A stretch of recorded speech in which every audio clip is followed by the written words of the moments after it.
آج کا بے حیا معاشرہ شرم و حیا سے عاری ہو کر انسان ہونے کے باوجود اپنے آپ کو رذیل جانوروں کی صفت میں کھڑا کر چکا ہے۔ ہم جنسی یعنی مردوں کا مردوں سے اور عورتوں کا عورتوں سے خواہشات پوری کرنے کا یہ عمل، یہ وہ بدترین عمل ہے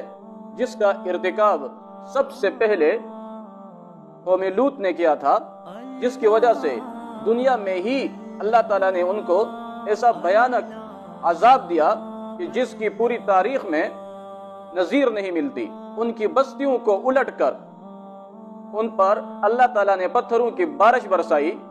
اور ان کی بستیوں کو جس جگہ پر الٹ دیا ہے وہاں بحر مردار کے نام سے ایک ایسی جھیل بن گئی ہے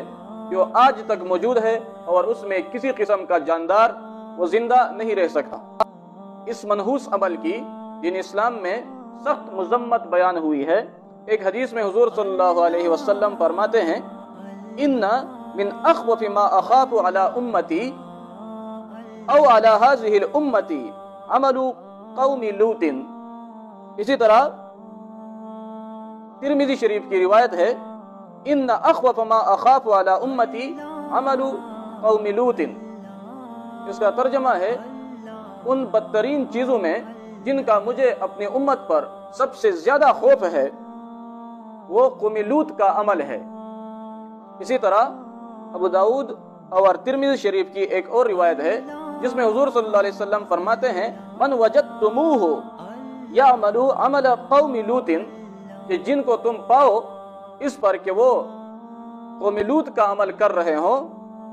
فاقتلوا الفاعل والمفعول به،